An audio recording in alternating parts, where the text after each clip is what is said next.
The house smelled like gardenias the morning I decided to stop explaining myself. I had planted those gardenias along the front walk the year Marcus was born, 41 years ago, pressing each root into the Georgia clay with the kind of faith that only young mothers carry, the belief that everything you put into the earth will grow exactly the way you intend it to. I was wrong about a great many things in those years. But the gardenias grew beautifully. They always did. Even now, even after everything, they bloomed without asking anyone for permission. My name is Celestine Ardmore. I am 67 years old. I have lived in the same house in Savannah, Georgia for 39 years. A craftsman bungalow with wide plank floors and a screened porch that catches the afternoon breeze off the river. My late husband Gerald painted the shutters sage green the summer before he died. He said sage was the color of something that had survived something. He was right about most things, Gerald. That was one of his gifts. Gerald passed 4 years ago. Pancreatic cancer, fast and cruel the way that particular cancer always is. He was here in November and gone by February, and the year that followed his death was the longest of my life, not because I was helpless, but because I had spent 42 years talking to someone who understood every sentence before I finished it, and the silence where that person used to be was a kind of wound I had not known how to name. But I managed. That is perhaps the most important thing to understand about me before any of the rest of this story makes sense. I managed. I had always managed. I had worked for 31 years as a contracts administrator for one of the largest commercial real estate firms in Savannah. I understood legal language the way some people understand music, intuitively, in my bones, with an immediate sense of when something was off-key. When Gerald and I built our financial life together, I was the one who read every document before it was signed. I was the one who set up the trust, who understood what was in it, who reviewed it every 5 years the way a sensible person reviews anything that matters.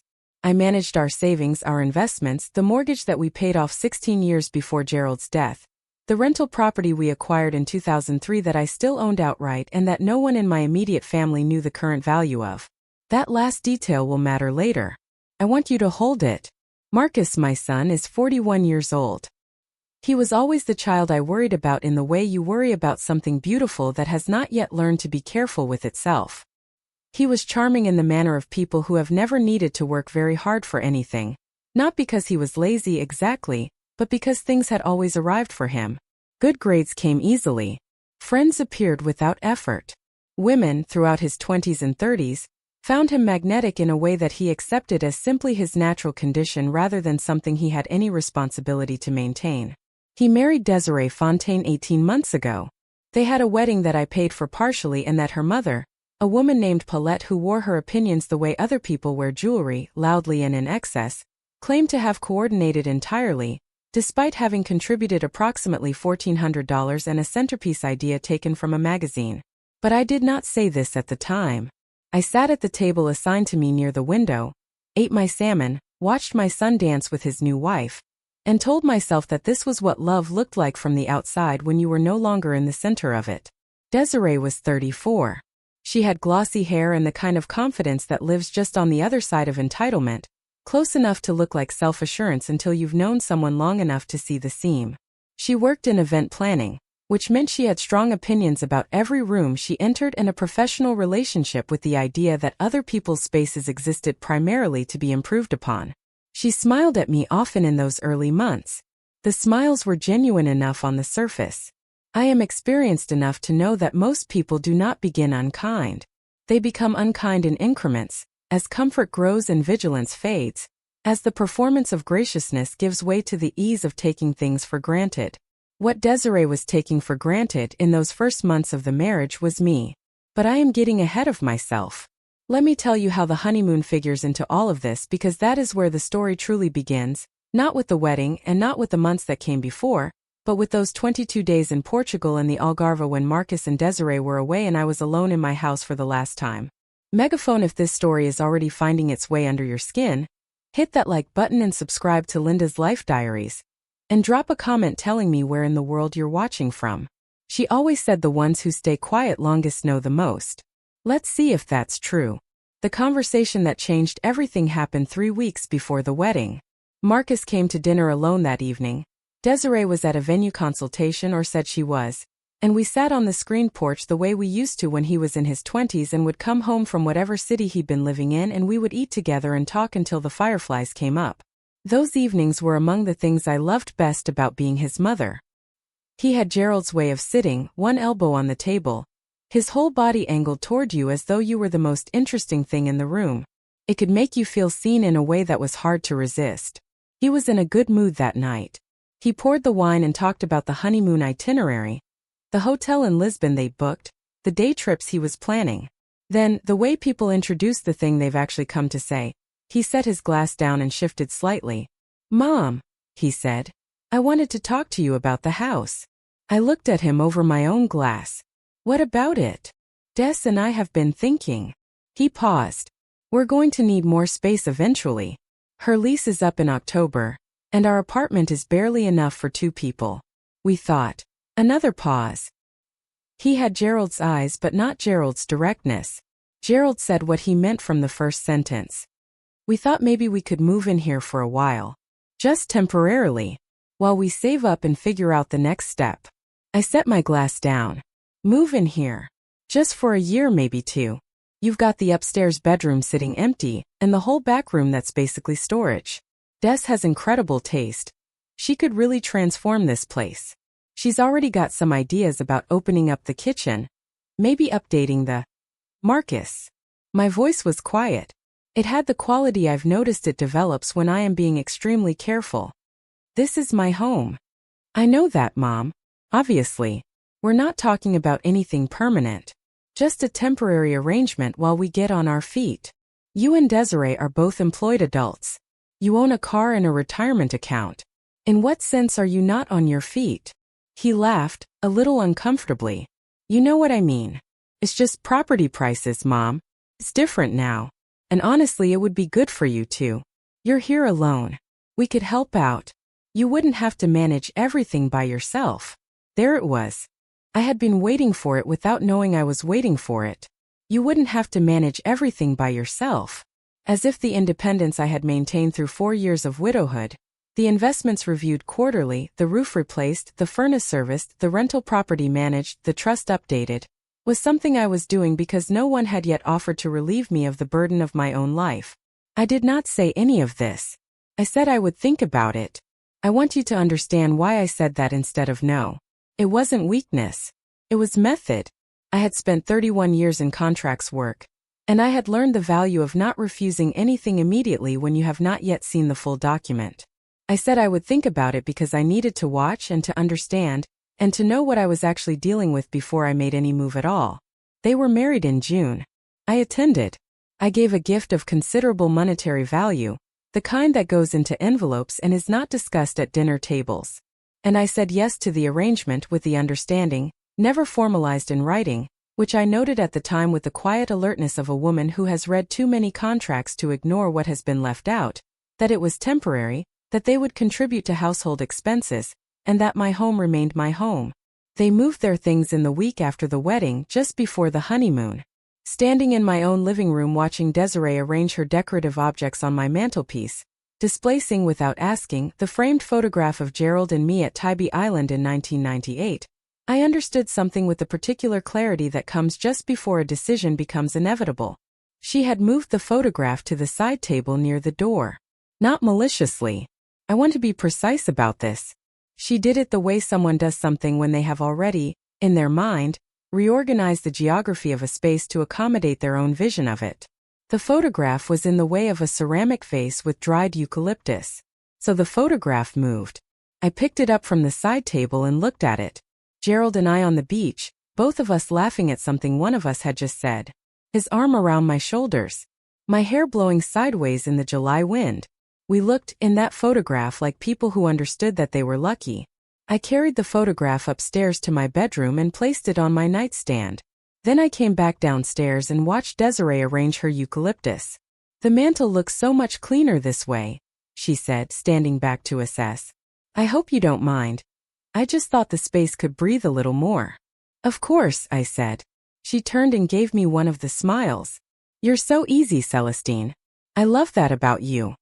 I nodded. I went to the kitchen and made myself a cup of tea. I stood at the window above the sink, looking out at the gardenias along the front walk, and I began very quietly to make a plan. The honeymoon was scheduled to begin 4 days later. 22 days in Portugal, return flight arriving June 29th. Marcus would text me photographs of the ocean. Desiree would post artfully filtered images of their dinners to an audience of people who commented with fire emojis. I would be here in this house, with the sound of their footprints still fresh in the rooms. And I would be making arrangements. The first call I made was to my attorney, a woman named Patricia Holt who had handled the revision of our family trust after Gerald died. Patricia was 62, had been practicing estate law in Savannah for 30 years, and had the demeanor of someone who had heard every variety of human foolishness without losing her fundamental sympathy for the human beings involved in it. She was, I believed, exactly the person I needed. I called her the morning after Marcus and Desiree left for the airport. "I need to come in," I told her. "There are some things I want to review. The trust, the rental property, the beneficiary designations." "Of course," Patricia said. "Is everything all right?" "Everything is fine," I said, which was true in the narrow sense I meant it. Nothing had gone wrong yet. I was simply ensuring that nothing would. I drove to Patricia's office on Bull Street that same morning, while the house was still quiet, while the feeling of Desiree's eucalyptus and rearranged furniture was fresh in every room. I sat across from Patricia's desk with the particular composure that comes from having decided something, and no longer needing to argue about it with yourself. I told her everything. I told her about the conversation on the screened porch, about the moving in, about the photograph and the eucalyptus, about the comment, "You're so easy, Celestine," which had bothered me in the way certain things bother you for hours before you understand why, about the vague, comfortable assumption that I would simply absorb their presence and their plans and their vision for how my home might be improved, indefinitely and without formal terms, because I was a widow and therefore presumably grateful for the company. Patricia listened without interrupting. "This is one of the things I value most about her." "What would you like to do?" she asked when I finished. "I want to understand my options," I said. "And then I want to take several of them." She nodded slowly. "The house is yours outright. It has been since the mortgage was retired in 2007. The rental property on Drayton Street. In my name only. Gerald and I made that decision deliberately when we purchased it. The trust. I'd like to review all the beneficiary designations. I'd like to understand what Marcus is currently positioned to inherit, and whether that positioning still reflects my intentions." I paused. "I am not certain that it does." Patricia looked at me carefully. "Has something happened that I should know about?" "Not yet," I said. "But I would like to make certain that what is mine is clearly, legally, unambiguously mine. And I would like to put some structures in place that give me rather than anyone else the authority over decisions that affect it."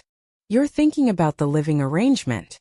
"I'm thinking about a great many things," I said. "The living arrangement is the most immediate of them." We spent 2 hours in her office that morning. When I left, I had a clearer picture of my holdings than I had had in several years, a list of documents to review and update, and an appointment for the following week to begin formalizing several adjustments to the trust. I drove home through the June heat with the air conditioning running and the radio off. The gardenias were visible from the street as I turned into the drive. I sat in the car for a moment looking at them. Gerald had always said that I was the most patient person he had ever known. He meant it as a compliment, but there were times I suspected he was slightly afraid of it too.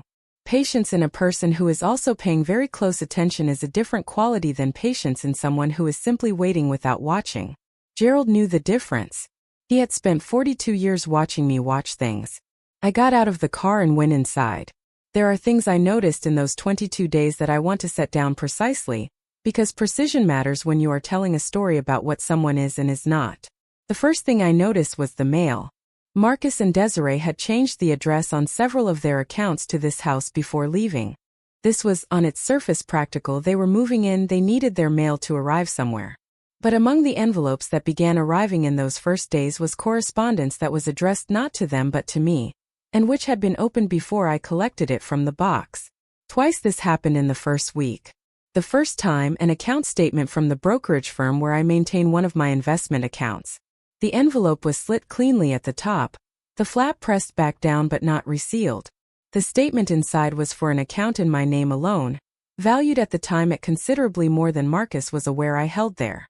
The second time was a renewal notice from my homeowner's insurance carrier, which is unremarkable reading for most people, but which contains, on the second page, the replacement value estimate for the property. I noted both incidents without reacting to them. The second thing I noticed was a conversation I overheard that I was not meant to hear. Desiree was on the phone in the kitchen on the 5th day of the honeymoon. I was in the back garden attending to some deadheading of the roses, a task I find meditative and which requires no particular focus, and the kitchen window above the garden bed was open to the afternoon breeze. Her voice carried clearly, though I recognized that she had no reason to believe I was within earshot. She was speaking to her mother. I recognized Paulette's voice from the brief, tinny sound of it through the phone speaker before Desiree adjusted the volume. "It's bigger than I remembered," Desiree was saying. "The bones are incredible. Honestly, if we did some work on the kitchen and took that wall down between the dining room and the back room, it would be a completely different house." Paulette said something I could not fully hear. "The gardens are nice, but it's too much for one person," Desiree continued. "She can barely keep up with it. I'm going to talk to Marcus about getting a service in, save her the trouble." A pause. "The upstairs bathroom needs updating. And the floors on the main level, I don't know, I think they'd actually look better refinished a lighter color. The dark stain feels very dated." I set down my pruning shears. I straightened up. I looked at the rose canes for a moment, at the garden I had tended for 39 years, at the floors that Gerald and I had chosen together from samples spread across this same kitchen table on a Tuesday afternoon in 1989. I picked up the pruning shears again. I finished the roses. I went inside, washed my hands at the kitchen sink, and made a note on the pad I had begun keeping in my bedside drawer. The third thing I noticed happened on the 9th day. I had been sleeping with my bedroom door closed, a habit I'd retained from childhood and never lost, and I woke at roughly 2 in the morning to a sound from the hallway that I identified, after a moment, as the creak of the floorboard outside the small room adjacent to the master bedroom that I had used, for the past several years, as a home office. I have a small fireproof file cabinet in that room. It contains, among other things, the original deed to the house, the original deed to the rental property on Drayton Street, copies of both wills, Gerald's now executed and my own still operative, and the most recent trust documentation. The cabinet is locked.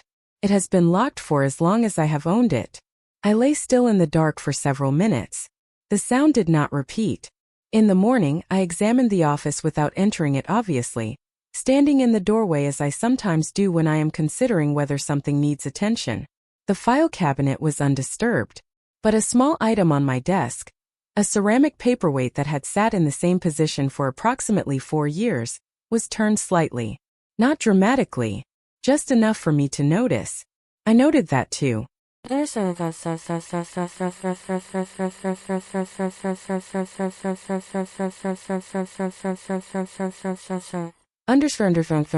I want to be careful here, because I am not a person who makes accusations without evidence, and I am not a person who assumes the worst when a neutral explanation exists.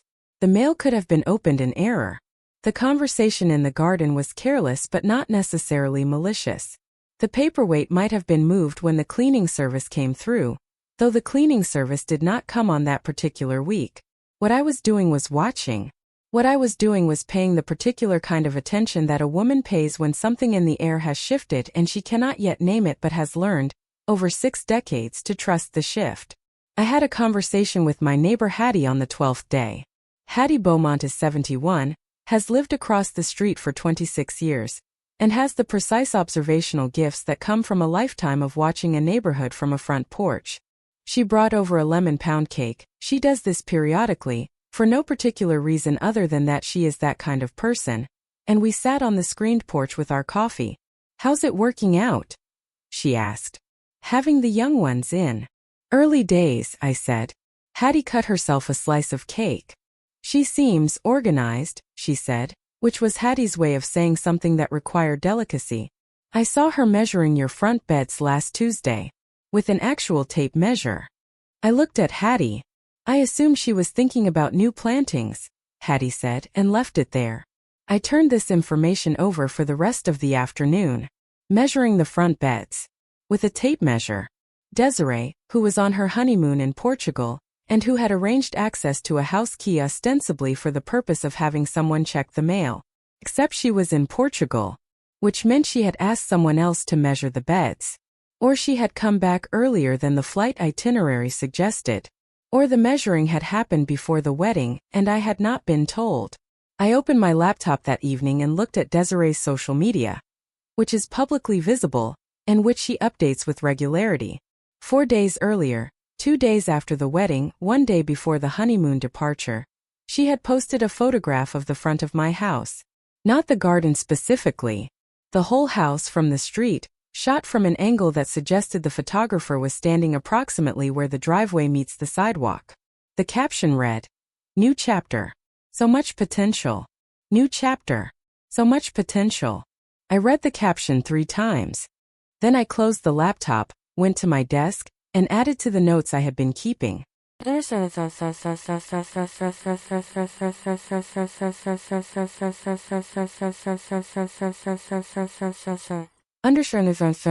Called Patricia Holt the next morning.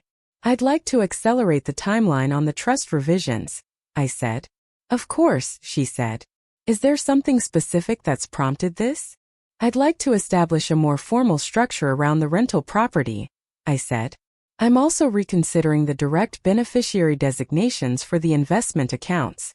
I think I'd like to route more of that through the trust rather than by direct inheritance." "That's certainly something we can do," Patricia said.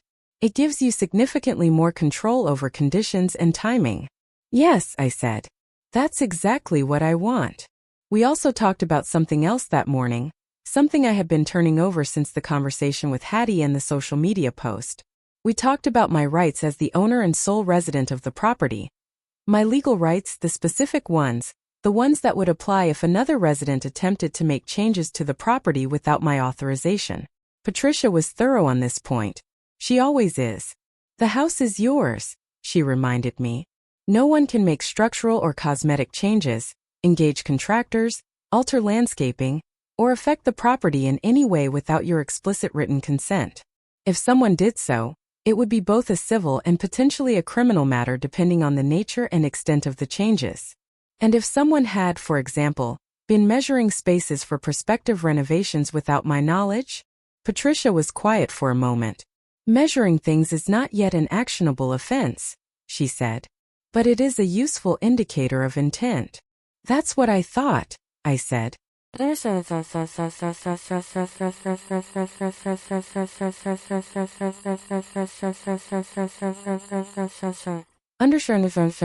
19th day of the honeymoon was a Friday. I spent that morning in productive quiet.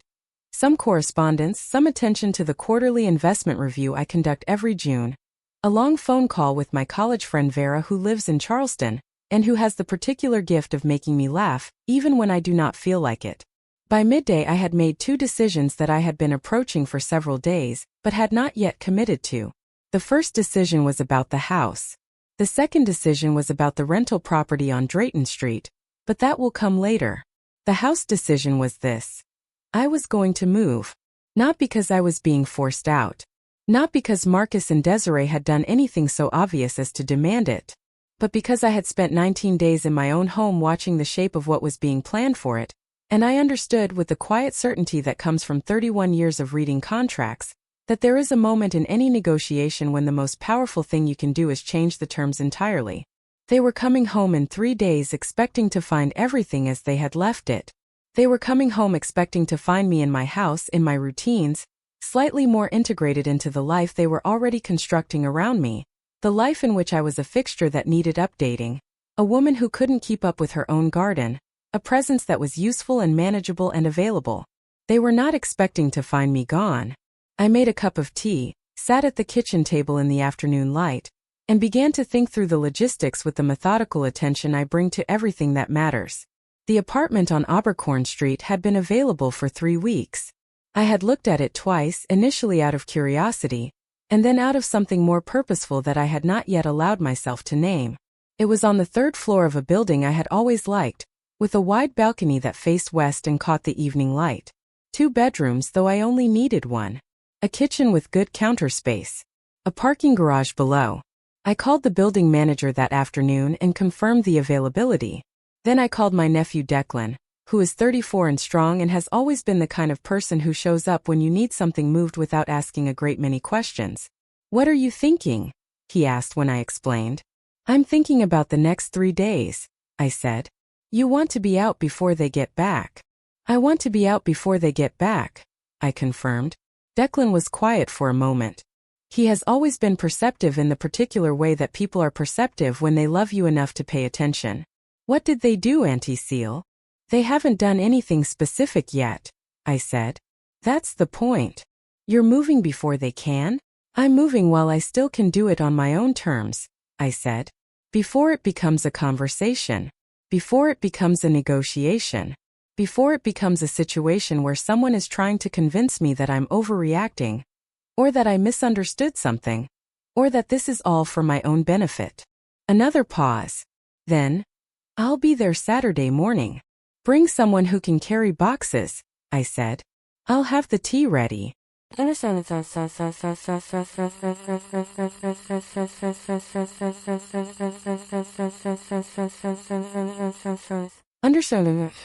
are things I want to be clear about before I describe what those 3 days looked like.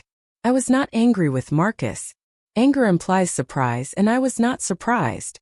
What I felt was something colder and more clarifying, a particular kind of grief that comes when you see a person you love clearly and without the distortion of hope, and you understand that what you are seeing is who they have decided to be. Marcus had not become cruel. He had become careless with me, which in some ways is harder to name and harder to address because carelessness wears the face of good intentions. I also want to be clear that what I was doing in those 3 days was not impulsive. Every action I took was considered, measured, and reversible only by my own choice. I had spoken to Patricia. I had reviewed my rights. I had looked at what I owned and what I intended to do with it, and made decisions that reflected my own values, rather than someone else's expectations. This is what it looks like when a woman who has spent 30 years managing complex legal documents decides to manage her own life with equal competence. It does not look like a crisis. It looks like a series of quiet, deliberate choices made in full possession of one's faculties and the better part of one's furniture. Saturday morning, Declan arrived with his friend James, who was large and good-natured and asked no questions whatsoever. I had spent Friday sorting and labeling, making the decisions that one makes when leaving a house one has lived in for 39 years. What to take, what to store, what to leave because it belongs to the house rather than to me. I took the furniture from the master bedroom, which was mine before the marriage and had always been mine. I took the contents of the home office. I took my mother's sideboard from the dining room, the one that had been in our family since before I was born, the one that Desiree had mentioned in the garden conversation needed refinishing in a lighter tone. I took the ceramic mugs on the kitchen shelf that Gerald had collected from every city he had ever traveled to for work: Rome, Toronto, Seattle, New Orleans, 17 mugs in total, none of them particularly valuable, all of them irreplaceable. I took my gardening tools and my winter coats and the photographs from every room. I left the furniture in the living room because it was chosen to fit those rooms and would look wrong anywhere else. I left the porch furniture because Gerald had built the porch chairs himself and I could not look at them without thinking of him, and I was not yet ready for that particular weight. I left the kitchen table, which was Gerald's, the one he had chosen on a Tuesday afternoon in 1989. But I took Gerald's photograph from the mantel. By Sunday afternoon, the apartment on Abercorn was full of the things that were mine, placed in their positions, the light coming through the west-facing balcony doors at the angle I had noted and already loved. Declan and James left after I fed them. I stood in my new living room and looked at Gerald's photograph on the shelf I had already designated for it. "Well," I said to him, "here we are." He would have laughed at that. He laughed easily, Gerald. It was one of the things I missed most, not his presence exactly, but the way the rooms had sounded when he was in them. I made a cup of tea and stood on the balcony as the evening came in off the river. Savannah in late June is thick with heat, and the smell of salt water and something green and alive underneath everything. I stood there and breathed it and thought about what I had done and felt, unambiguously, that it was right. I had not called Marcus. I had not sent a message. I had left a letter on the kitchen counter, written by hand on the notepaper I have used for 30 years, cream stock, my initials at the top, addressed to him by name. I had written, "Marcus, I've decided to make some changes to my living arrangements. I've moved to an apartment on Abercorn Street, which gives me the independence I prefer, and gives you and Desiree the full use of this house while you determine your next steps. I'll be in touch about the details when you're home and settled. There are some things we'll need to discuss about the property, about the arrangement going forward, and about several other matters I've been reviewing with Patricia Holt. I hope Portugal was everything you hoped it would be. Your mother. I had reread this letter 4 times before leaving it on the counter. The 4th time I read it, I added one more line. The gardenias may need watering by the time you're back. They're particular about consistency. Megaphone, if this story has found you, make sure to subscribe and turn on notifications so you never miss a new story from Linda's Life Diaries. The best ones are still coming, and the people who watch to the end are exactly the ones who need to hear them. They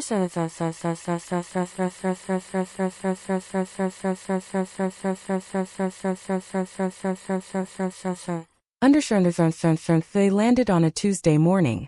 I know because Marcus called me at 11:47. I was at Patricia's office, sitting across from her desk reviewing the final language on the trust amendments, when my phone showed his name on the screen. I let it go to voicemail. Then I put the phone face down on the table and continued reading the document in front of me. Patricia looked at me. I said, "My son," and she nodded, and we kept working. He called 3 more times that afternoon. The last call came at 4:12, and this time I answered. "Mom." His voice had a quality I recognized, not quite anger, not quite confusion, something in between that lives in the register of a person who has found a thing precisely where he did not expect to find it and is attempting to process the information before deciding how to feel about it. "Where are you?" "I'm in town," I said. "I moved at the weekend." "Did you find the letter?" "I found the letter." "Mom, why didn't you?" "I made a decision," I said. "I thought a letter was the most considerate way to let you know." There was a pause. In the background I could hear Desiree's voice, lower and faster, asking something I couldn't make out. "You took a lot of things," Marcus said. "I took my things," I said. "The house is yours to use while you figure out your next step, as I said in the letter. You'll find everything in good order. The gardenias are along the front walk. They need water every other day in this heat." "Mom." He was struggling with something. "Can we talk?" "In person." "Of course," I said. "I'd like that. But not today, I have several things I need to finish up. Perhaps Thursday. I'll text you the address." "The address," he repeated. "For Thursday," I said. Another pause. Desiree's voice again, clearer now. "Ask her about the—" "I'll text you the address," I said again. "Thursday works well for me. Around 2. I ended the call. Patricia was watching me with the expression she uses when she is being professionally neutral and personally curious. I put the phone back in my bag. "Shall we continue?" I said. She picked up her pen. "The section on rental income distribution," she said. "Yes," I said. "Let's be thorough."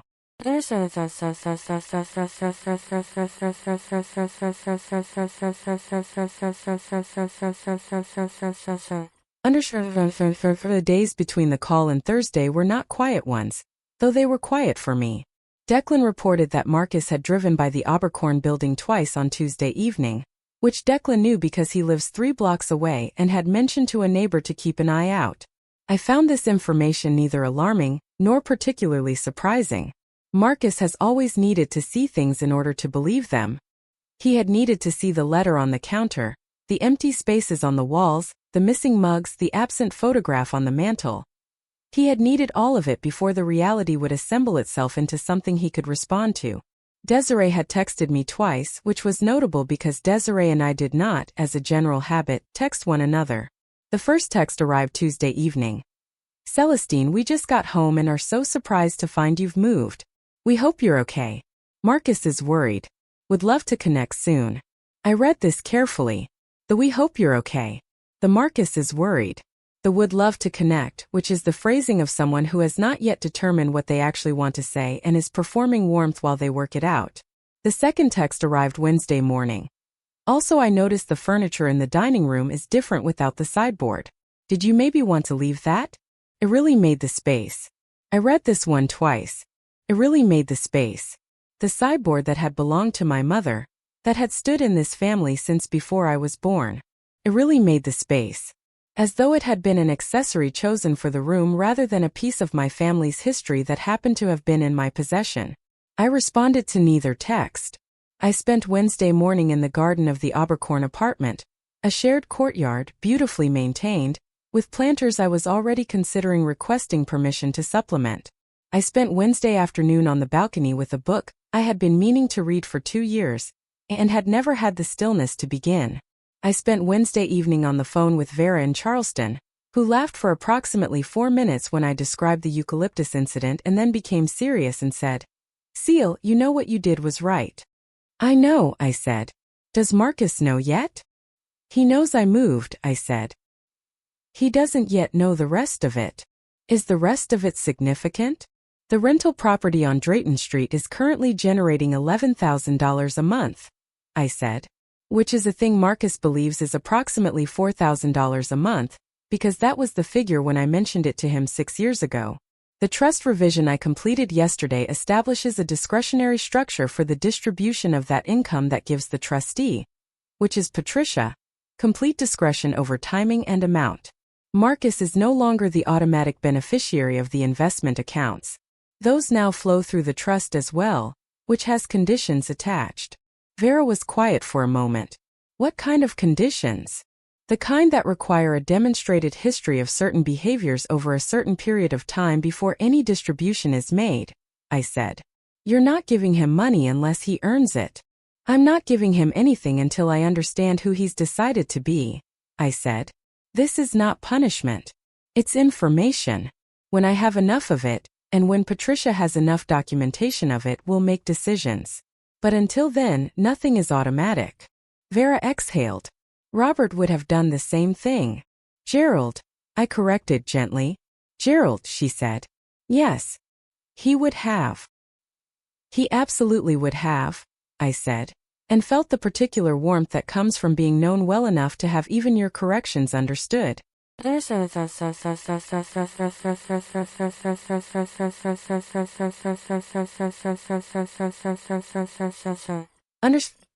Thursday came with the kind of June morning that makes you forgive the heat of the afternoon. A coolness in the early air, the river smell off the water, the light coming in at an angle that makes everything in Savannah look briefly like a painting of itself. I set the balcony table with coffee and the lemon pound cake Hattie had brought, of which there was still a respectable portion remaining. I put out 2 cups. I had considered whether to put out 3 and decided against it. I did not yet know what Desiree would do or whether Marcus would bring her, but I had made a considered choice about the terms of this particular meeting, and the terms were, just us if possible. Just my son and me, in the way we used to be on the screened porch before everything had an audience. He arrived at 1:58. Alone. I noted this with something I chose not to name but which felt like the first genuinely hopeful thing I had registered in several weeks. He stood in the doorway of the balcony and looked at me for a moment before either of us said anything. He looked, I thought, like himself.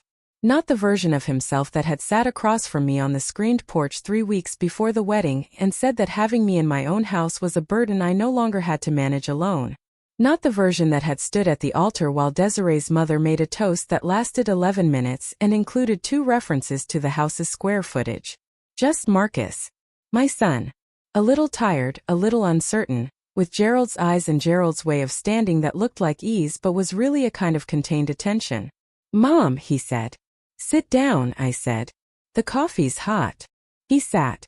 He poured his coffee. He looked out at the river for a moment, then back at me, then at the balcony around us. "It's nice," he said, meaning it. "I like it," I said. "The light in the evenings is extraordinary." He was quiet, turning his cup in his hands. This was also Gerald's habit and had always made me fond of it in ways I could not entirely explain. "I read the letter 6 times, he said. "Did you?" "Yeah." He looked at me. "I don't know if I expected it." "I think part of you did," I said. He considered this. He did not dispute it. "Are you angry with me?" he asked. I looked at my son. I thought about the honest answer and then I gave it. "No," I said. "I'm not angry. I'm paying attention." He was quiet for a moment. "To what?" "To what you decide to do next," I said. "And to what Desiree decides to do next." and to what the two of you together decide about who you want to be in relation to me. He set his cup down. Something moved across his face, not defensiveness, which was what I had been prepared for, but something more complicated. Something that looked, if I was reading it correctly, like the first honest moment of a difficult reckoning. She had a lot of ideas, he said. About the house. I know, I said. I heard some of them and I told myself it was just her enthusiasm. That she gets excited about spaces, it's her job. It doesn't mean. He stopped. What were you telling yourself it didn't mean? I asked. He didn't answer right away. He looked at the river. Then he looked back at me with the expression of a person who is about to say something true that costs something to say. That she thought of it as ours, he said. Not yours. I waited. I think I thought of it as ours too, he said. A little.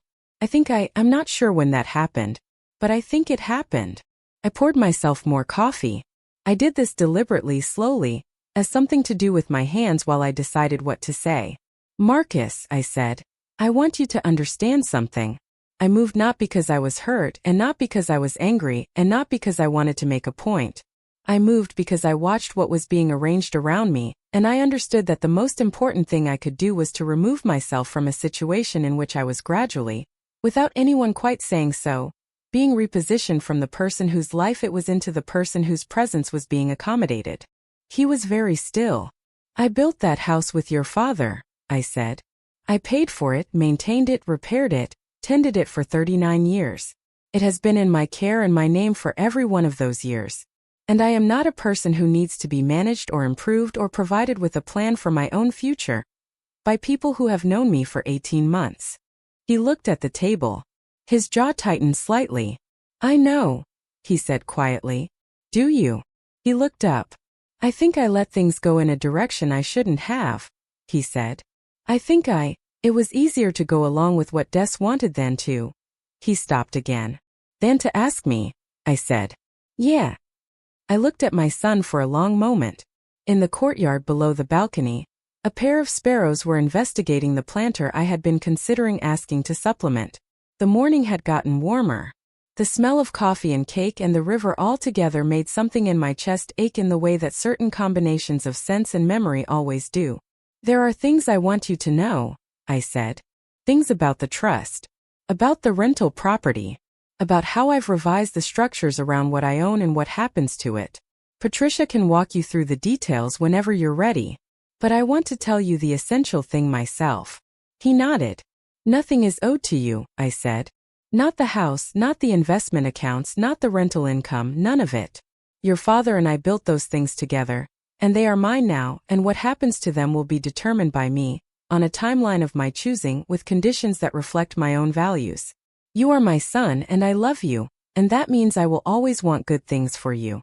But wanting good things for you and arranging my entire life to accommodate your expectations are not the same thing, and I will not confuse them again. He was very quiet. Again, he said. I let things get further than I should have before I acted, I said. That is on me. I am correcting it now. He nodded slowly. He looked out at the river for a long time. When he looked back at me, something in his face had changed, not into something easier but into something more honest, which is in my experience a far better thing. What do you need from me? He asked. I looked at my son. I thought about that question. I thought about the screened porch and the eucalyptus and the open mail and the tape measure in the front garden and the 22 days of quiet, methodical arrangements while he had been photographing the Atlantic from a hotel balcony in Lisbon. I thought about the letter on the counter and the gardenias and the 17 ceramic mugs now sitting on a shelf in an apartment on Abercorn Street. I need you to think about who you want to be, I said. And then I need you to be that person consistently over time in ways that I can observe. That's all. He nodded. He picked up his coffee cup again. He held it the way Gerald used to hold his, both hands wrapped around it, as though warmth were something that required deliberate holding. Okay, he said. Okay, I said. We sat on the balcony for another hour. We talked about Portugal. He had photographs on his phone, and I looked at all of them, the ocean and the tiles and the light. We talked about Gerald, which we had not done in a long time. We talked about some things that had nothing to do with any of this, the small ordinary things that fill the space between the important ones and make the important ones bearable. When he left, he hugged me in the doorway. It was a real hug, the kind that means something has shifted and both people know it. I stood on the balcony and watched him walk to his car below. The afternoon had settled into its full summer weight, thick and golden, the kind of light that makes everything in Savannah look briefly eternal. I thought about the house on the street with the sage green shutters, the gardenias along the front walk, the screened porch where Gerald used to sit. I thought about what was in the trust and what was in the rental property accounts, and what conditions Patricia had helped me build into the documents that now govern the future of everything I owned. I thought about what Marcus did not yet know about any of it. And I thought about Desiree, who had not been at this particular meeting, who had sent 2 texts that I had not answered, who had stood in the garden in Portugal making plans for floors she did not own. There were things that still needed to happen. There was still a reckoning that had not yet completed itself. But I had begun it on my own terms in my own time, with no one's permission but my own. The gardenias, according to the note I had left, needed water every other day. I wondered if either of them had remembered. Desiree called on Friday morning. Not a text this time. An actual call, which told me something about the temperature of things in the house on the street with the sage green shutters. Texts are the medium of people who want a record of their reasonableness. Phone calls are the medium of people who want something that cannot be captured in writing, something with more give to it, something that can be adjusted in real time as the conversation unfolds. I answered on the 3rd ring. Celestine. Her voice had the particular quality of warmth that is applied rather than felt, not insincere exactly but constructed the way a room is staged for showing. I'm so glad I caught you. I've been wanting to talk since we got home. Of course, I said. I was on the balcony with my morning coffee. The river was doing what it does in the early morning, moving in that slow, dark, thoughtful way that makes it look like it's working something out. I just want to say, I hope you know that nothing we discussed about the house was meant to be disrespectful. A pause. We were just excited. You know how it is when you're newly married and you start imagining your life somewhere. We got a little ahead of ourselves. I listened to this carefully. We got a little ahead of ourselves is a very specific formulation.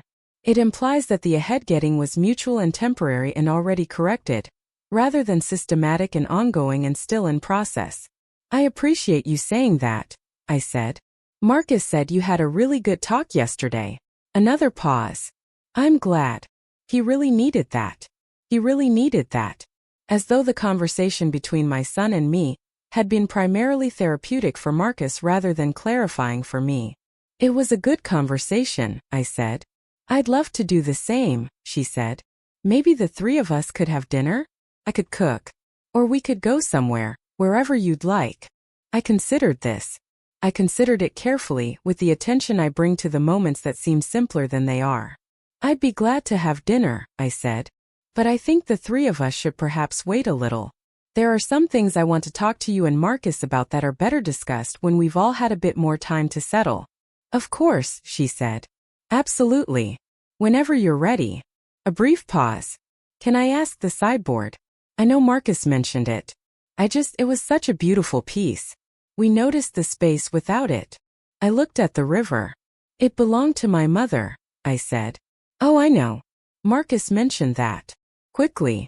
I just meant we noticed the absence. That's all. Things have absences when they leave, I said. That's the nature of things. A small silence. I could feel her recalibrating. The way you feel the gears of a conversation shift when something hasn't landed the way it was intended. Of course, she said. Well, I really just wanted to reach out. Let you know we're thinking of you. Let you know that whatever you need, we're here. Whatever you need, we're here. The posture of people who have not yet understood that the conversation has changed. Thank you, Desiree, I said. I'll be in touch. After I hung up, I sat with my coffee for a long time. Below in the courtyard, the sparrows were back, investigating the planter with the methodical attention of small creatures who have all the time in the world. I watched them and thought about the nature of conversations, which ones are real and which ones are strategic and which ones are both, which is the most complicated kind. The dinner would happen. I had already decided that. But it would happen on a timeline I controlled in a setting I chose, and with a clarity about its purpose that I would establish rather than allow to be established for me. First, there were other things to do.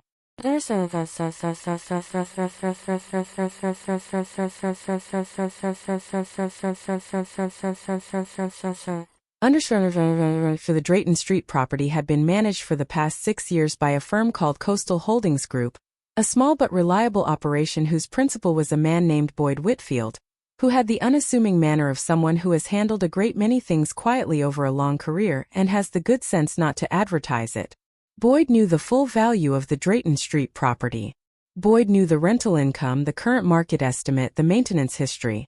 Boyd knew everything that Marcus believed to be approximately 1/3 of what it actually was, because the last time I had discussed the property with my son in any detail was 6 years ago, when the rental income was considerably lower and the market valuation was a different number entirely. I had lunch with Boyd on Friday afternoon, at a small restaurant on Factors Walk where we sometimes meet to discuss the property. Boyd is 64 and has the complexion of someone who has spent significant time on boats, which he has. He is also the only person outside of Patricia and Vera who knows the complete picture of what I own, which is a circle I keep deliberately small. "How's the new apartment?" he asked when the pleasantries were done. "I like it very much," I said. "The light is good." "Good."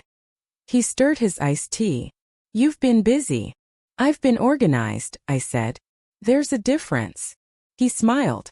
"Patricia told me you'd revise the trust structure. She told you what you needed to know in your capacity as property manager," I said. "Which is that all decisions regarding the Drayton Street property, including any future decisions about sale, transfer, or change of management, now route through the trust rather than through me directly. Which means nothing happens without Patricia's sign-off." "Which means nothing happens without Patricia's sign-off," I confirmed. "And Patricia is a woman who takes her fiduciary responsibilities very seriously." Boyd nodded. "Understood." He looked at me steadily. "Is there something specific you're concerned about?" I thought about how to answer this. "I'm not concerned," I said. "I'm prepared. Those are different things." He accepted this, as Boyd generally accepts things, without argument, with a quiet attention that I have always found professionally reassuring. We talked through the current rental agreements, the maintenance schedule for the next quarter, a minor plumbing situation in the second-floor unit that had been addressed satisfactorily. We talked about the market, which was doing what markets do in Savannah in the summer, moving faster than anyone expects and in directions that are difficult to predict without the kind of long familiarity Boyd has with the landscape. "Current valuation," I said, when we had covered the operational matters. "Based on the comparable sales from May and June," Boyd said, "I'd estimate a sale in the current market would return somewhere between 2.1 and 2.3 million. I nodded. I had known it was in this range. Hearing the number said aloud in a quiet restaurant on a Friday afternoon, with the river visible through the window and the sound of the lunch crowd around us, was nevertheless a clarifying experience. Marcus believed the Drayton Street property was worth at most several $100,000. He had said as much once in the context of a conversation about whether I should consider selling it as I got older and the management became more demanding. I had agreed that it was something to consider at some point in the future. I had not corrected his figure. This was not deception. Gerald and I had always believed that our children's relationship to our money should be based on what we chose to give them rather than what they expected to inherit. Marcus knew that I was comfortable. He did not know the full extent of what comfortable meant. He was about to begin finding out. The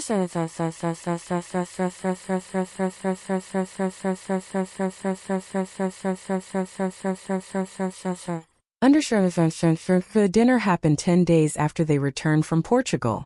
I chose the restaurant, a small Italian place on Whitaker Street that I have been going to for 20 years, where they know me by name and seat me without waiting and where the noise level is low enough for a real conversation. I arrived first and took the corner table that the host always reserves for me when I call ahead. Marcus arrived next 5 minutes early in the way that people arrive early when they are anxious about something. He kissed my cheek and sat across from me and looked at me with the expression he had been wearing since Thursday, something between cautious and genuinely unsettled, the look of a man who has begun to understand that the ground has shifted but has not yet measured the extent of the shift. Desiree came in 2 minutes later, slightly breathless, wearing a dress that suggested she had thought carefully about what to wear, and then changed her mind at least once. She had the particular brightness of someone who has prepared for a meeting, who has, in the car on the way over, rehearsed several possible versions of things she might want to say and organized them by likelihood of utility. Celestine. She hugged me, genuine enough in its warmth. She smelled of something expensive and floral. You look wonderful. The apartment agrees with you. I believe it does, I said. We ordered. We talked about the restaurant Desiree had not been before, and she had the event planner's habit of assessing every space she entered, noting the lighting and the table configuration and the wall treatment in a way that was nearly reflexive. We talked about Portugal a little more than Marcus and I had on Thursday, because Desiree told a story well, and the story of a miscommunication with a taxi driver in Sintra was genuinely amusing. And then, when the pasta had been served and we had settled into the particular ease of people sharing a meal, I said what I had come to say. I want to talk to you both about some things I've been thinking through, I said. About the house, and about the arrangement going forward, and about some other matters that are relevant. Desiree set down her fork with the careful attention of someone who has been waiting for this. Of course, Marcus said. The house on Meridian Street remains in my name, I said. I want to be clear about that because I think there may have been some ambiguity, in the weeks before the wedding and after, about the nature of the arrangement. You are welcome to live there while you find your next step. But it is not your home. It is my home, which I am extending to you temporarily and on terms that are mine to set. Desiree's expression shifted slightly. Something that had been performing ease became genuinely careful. Of course, she said. We've never thought of it any other way. I looked at her. I did not say what I was thinking, which was that tape measures in the front garden and social media posts about so much potential suggest otherwise. I simply held her gaze for a moment. Good, I said. Then the terms are as follows. The arrangement continues for a period of no longer than 1 year from the date of your moving in. During that time, you will contribute a monthly amount to household expenses that Patricia will help us formalize in writing. You will make no changes to the property, cosmetic, structural, or landscaping, without my written consent. And you will have access to the main floor and the upstairs apartment, but not to the home office, which I am locking and which contains documents and materials that are mine to manage. Marcus nodded. Desiree was very still. That seems very formal, she said. It is formal, I said. That is intentional. Mom, Marcus said carefully. We're family. Yes, I said. Which is why I want things to be clear rather than assumed. Assumptions are what get families into difficulty. A small silence. The restaurant moved around us. The sound of other conversations, the clink of glasses, the particular warm noise of a room full of people sharing things. I also want to tell you about some things that are not directly about the house, I said. Things I've been reviewing with Patricia that affect what Marcus can expect to inherit, and on what timeline. Marcus set down his own fork now. Carefully. I've restructured the trust, I said. The investment accounts no longer pass directly to Marcus as beneficiary. They now flow through the trust under conditions that Patricia has discretion over. What that means practically is that the timeline and amount of any inheritance from those accounts is no longer automatic. It depends on a number of factors over time that Patricia will assess. What factors? Marcus said. His voice was quiet. The kind that take time to demonstrate, I said. I'm not going to enumerate them this evening. Patricia can walk you through the framework when you're ready to have that conversation. Desiree was looking at me with an expression I had not seen on her before. Not the warmth, constructed or otherwise, and not the assessing calculation I had observed from the garden. Something more direct. Something that was deciding in real time how to respond to information that had not been anticipated. Celestine, she said. Can I ask, is this because of something we did? I looked at her. It's because of something I decided, I said. I've spent 4 years since Gerald died making certain that everything I own is structured to reflect my values, rather than other people's expectations. That work isn't about you specifically. It's about me. She held my gaze.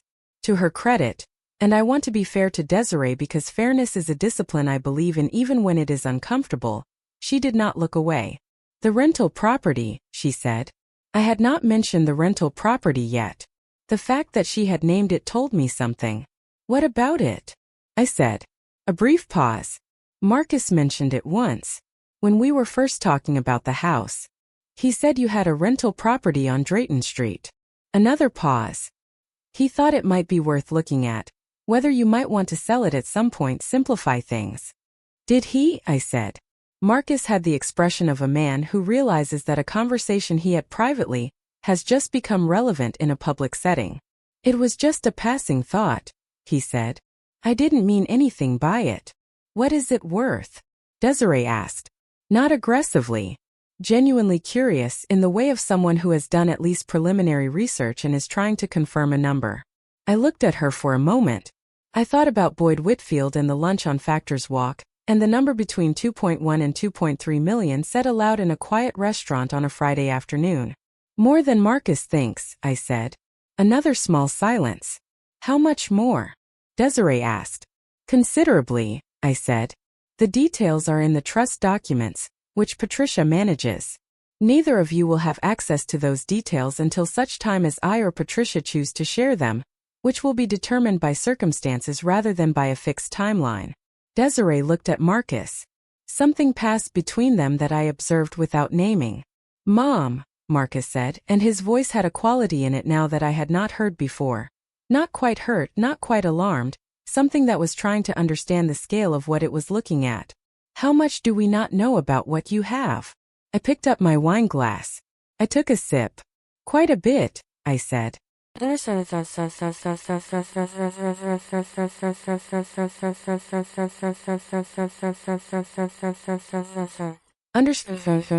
dinner ended with a civility that required effort from all three of us, which is sometimes the best that can be managed when real things have been said.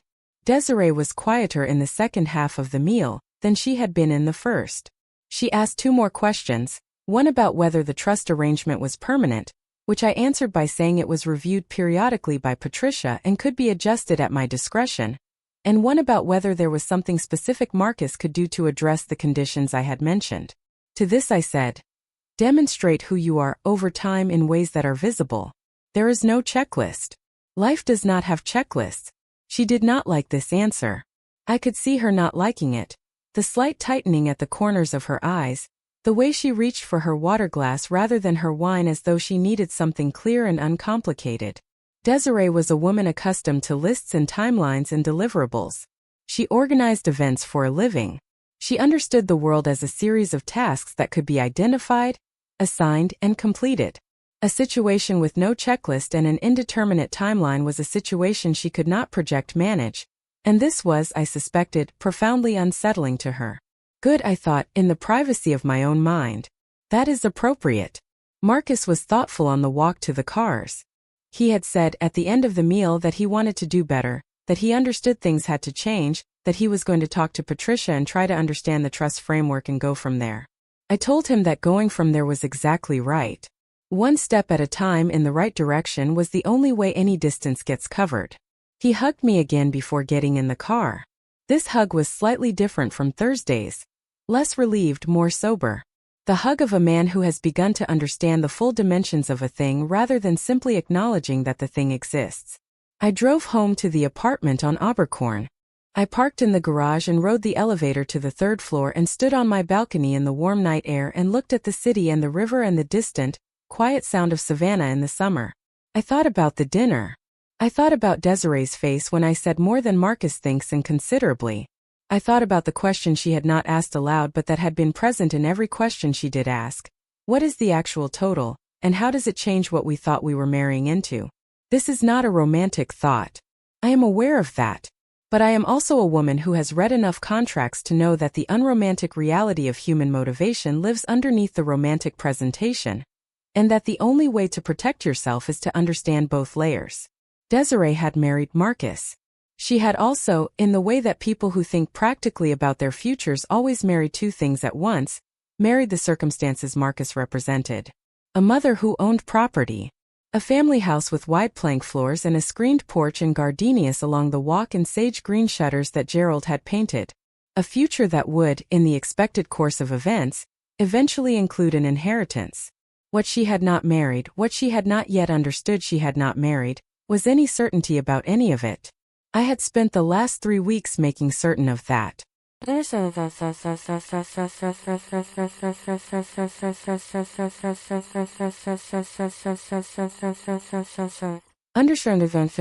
Hattie came for coffee on Saturday morning.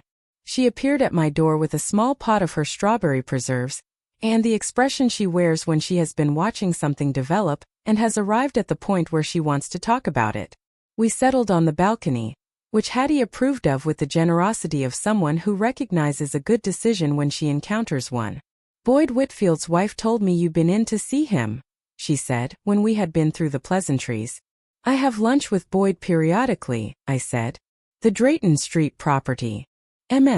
She spread preserves on a piece of the bread she had also brought, because Hattie arrives for coffee the way some people arrive for Thanksgiving, fully provisioned. I see that young woman driving by the new place. I looked at her. Desiree. Slow past the building, Hattie said. Twice this week. Just looking. I considered this. It was not surprising exactly. People who are trying to understand a situation often need to look at its physical components. Desiree was trying to understand the new geography of things, where I was, what it meant that I had chosen to be there, what the existence of this apartment on Abercorn Street said about the nature of what was coming next. What do you make of her? I asked Hattie. Hattie spread her preserves with the careful attention she brings to most things. I think she's sharp, she said.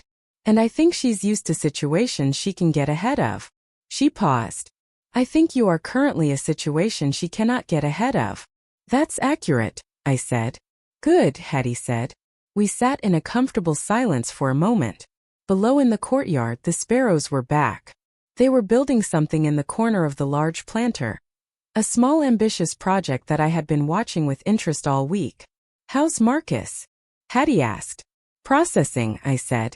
That boy always needed time. She sipped her coffee. Robert was the same. She always called Gerald Robert, and I had long since stopped correcting it, because the confusion arose from the fact that Hattie had known a Robert in her own life who had a similar quality, and the names had become slightly merged in her usage, and I had come to find it rather touching. Gerald, I said gently. Gerald, she said. Yes. He'd sit with something for a week before he'd say what he thought. He would, I said. But when he said it, he meant it completely. That's what you want, Hattie said. People who mean what they say completely. The other kind are exhausting. I thought about the other kind. I thought about we got a little ahead of ourselves and she downplays things and so much potential and the eucalyptus arranged where Gerald's photograph had been. They are, I agreed. It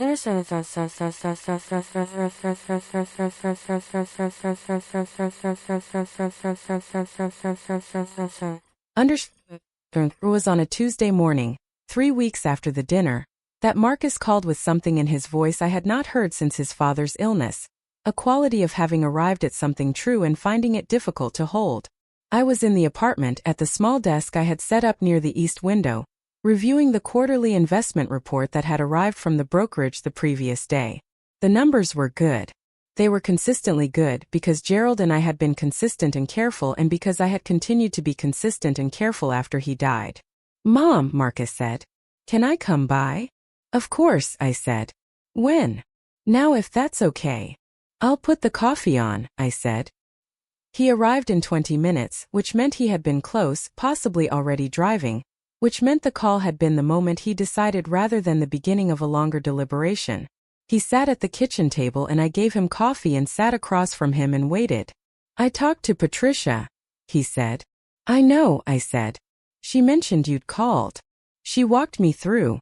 He stopped. Turned his cup. She walked me through the trust. The investment accounts. The conditions framework. How did that go? I said. It was. Another pause. A lot to take in. Yes, I said. I imagine it was. He looked at me. Mom. The Drayton Street property. I said nothing. Patricia wouldn't give me a figure. He said. She said that was appropriate given the trust structure. But she said it was significant. It is, I said. He was quiet for a moment. I thought it was worth maybe 200,000-300,000. I said that once to Des when we were talking about. He stopped himself. Started again. I had the wrong number. By quite a margin, I said. How much of a margin? I thought about this. About what to say and how much to say and when. Patricia had her discretion and I had mine. And these were not identical. Patricia would not give him the number because the trust structure appropriately withheld it.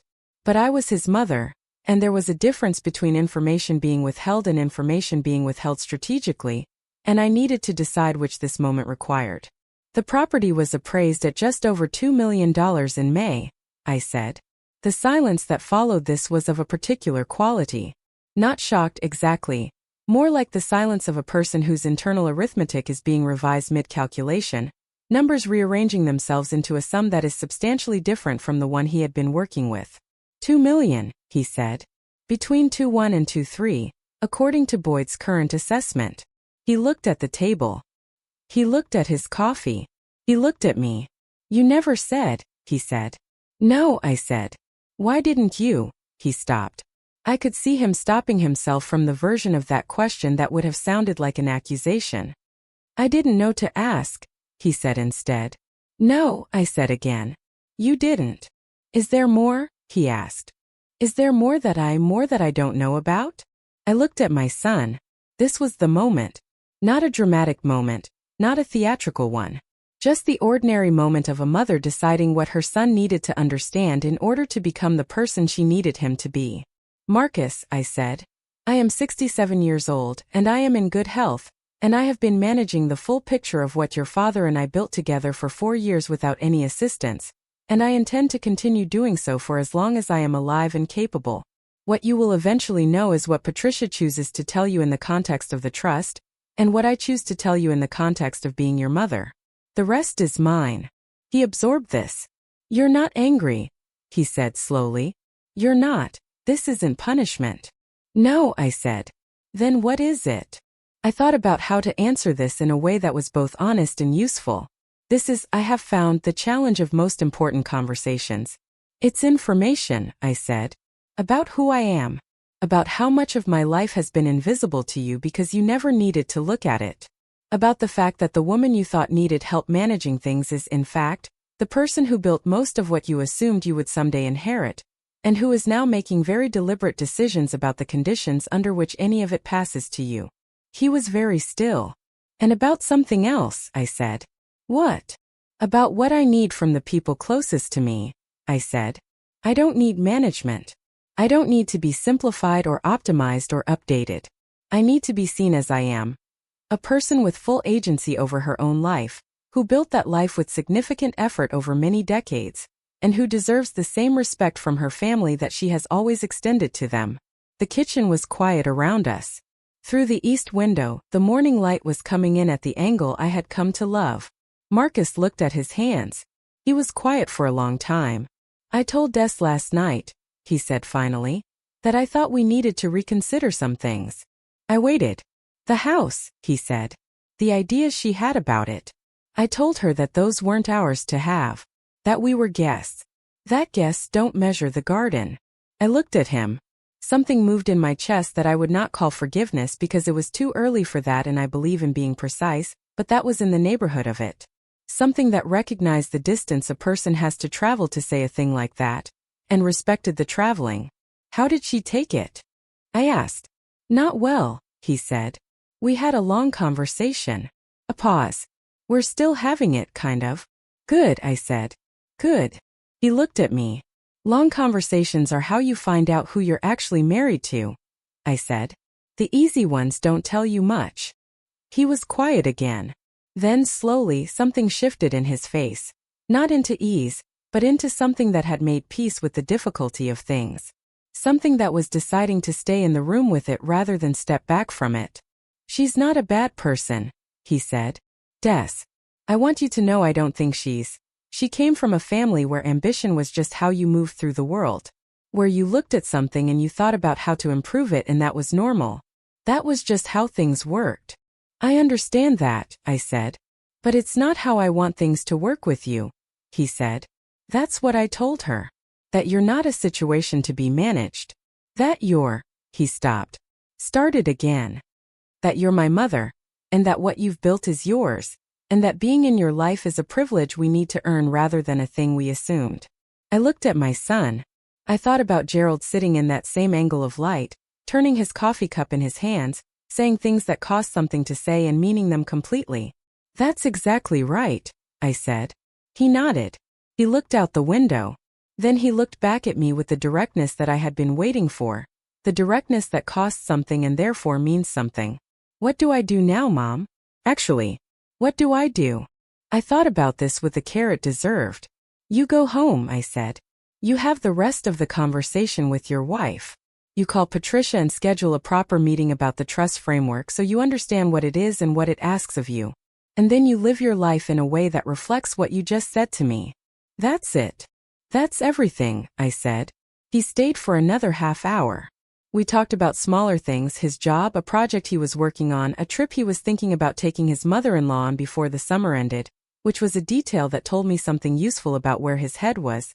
When he left, he paused at the door. "Thursday," he said. "Thursday," I said. "Same time."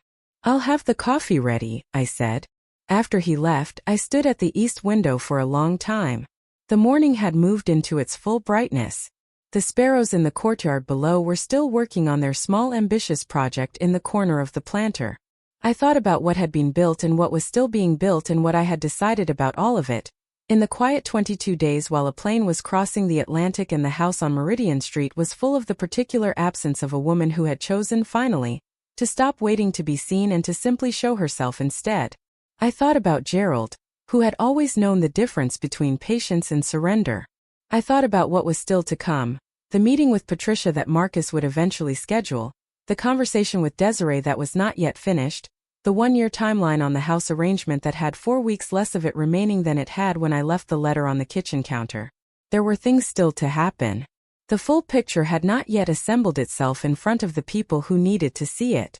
But I was not in a hurry. I had built everything I owned with patience and attention, and the particular discipline of someone who understands that the important things take time. I could afford to let this take time too. The gardenias along the front walk of the house on Meridian Street were, I knew, in full bloom. I had driven past on Sunday evening, not stopping, just looking. They were beautiful. They always were. They grew without asking anyone for permission, exactly as I had planted them to do. The call from Patricia came on a Wednesday morning in late July, 6 weeks after I had moved to the apartment on Abercorn Street. I was watering the plants I had arranged along the balcony railing, a row of herbs I had started from seedlings and a trailing thing with small white flowers whose name I could never remember but which Gerald had always called Snow in Summer, though I was fairly certain that was not its botanical name.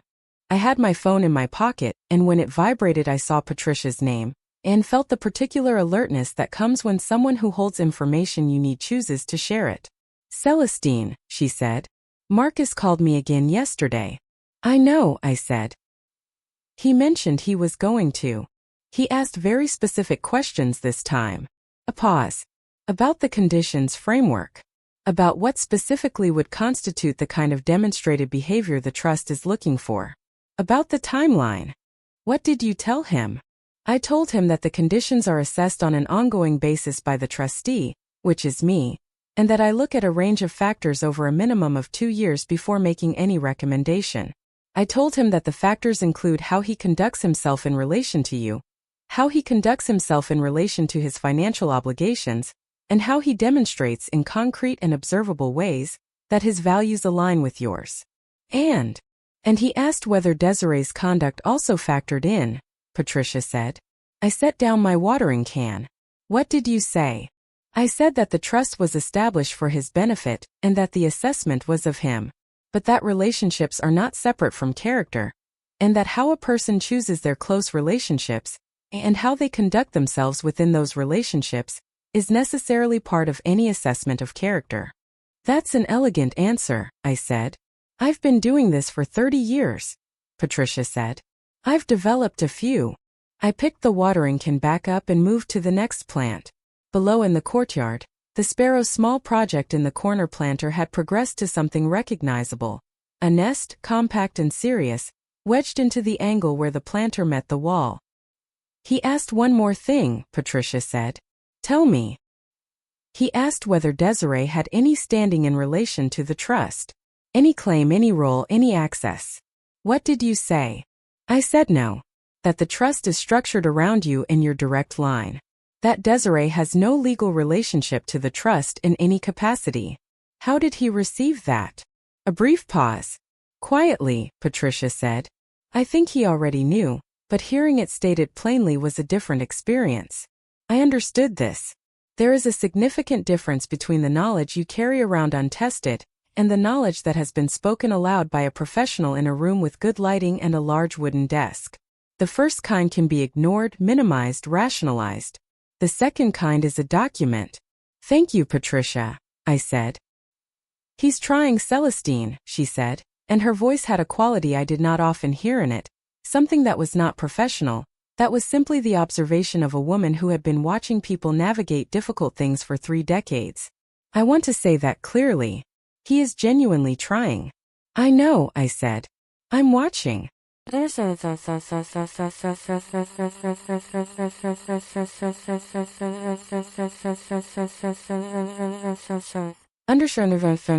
conversation with Desiree happened on a Saturday morning in August. I want to tell it carefully because it was the conversation that mattered most and the one I had prepared for least deliberately, which meant it was also the truest. She came alone. Marcus was at a job site. He worked in commercial property development, a field that had always seemed to me to have a slightly ironic relationship with the fact of his upbringing, but that is a thought I had kept to myself. He had told me the night before in our Thursday call that Desiree wanted to come by and talk, and that he thought this was right and that he would stay out of it. This told me 2 things. It told me that the long conversation they had been having was still ongoing and productive, and it told me that Marcus had developed over the past 6 weeks a new understanding of which conversations were his to have and which were not. She arrived at 10. She was dressed simply, jeans, a linen shirt, her hair down, and she did not look like a woman who had spent the morning constructing a presentation. She looked like a woman who had spent the morning deciding to be honest, which is a different and more difficult preparation. I made coffee. We sat at the kitchen table, which is where I prefer to have real conversations because it has a directness to it that the living room, with its comfortable chairs and invitations to relax, does not. I wanted to apologize, she said. Not preamble, not warm up. Just the sentence. I looked at her. I don't mean a general apology, she said. I mean specific things. I was going to make a list, but Marcus said lists were probably not the right approach for this. Despite everything, I felt a small, genuine appreciation for this detail. Marcus learning which tool to apply to which situation was a sign of something real. You can say what you want to say however feels right, I said. She wrapped both hands around her coffee cup. This was, I noticed, also the gesture Marcus made when he was trying to hold something steady. The photograph, she said. On the mantel. I moved it without asking and I put something of mine where it was and I didn't think about what that meant. I thought I was improving the space and I didn't think about the fact that it wasn't my space to improve. I nodded.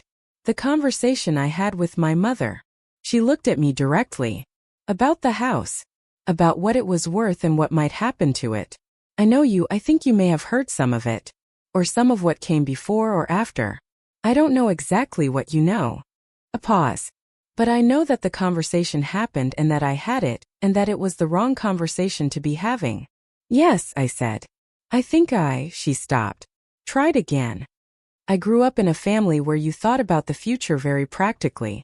Where you married someone partly for love and partly for security, and you were honest about both parts because pretending otherwise was naive and potentially destructive. My mother is a woman who has always known exactly what everything is worth, and has always thought that knowing this made her capable and realistic. She paused. I think I absorbed that more completely than I realized. I thought about this. There was something in it I recognized, not the specific values which were not mine, but the mechanism of inheritance, the way a person absorbs a worldview without ever consciously choosing it, and then acts from within it without understanding where it came from until someone reflects it back to them from the outside. Your mother called you a dove once, I said.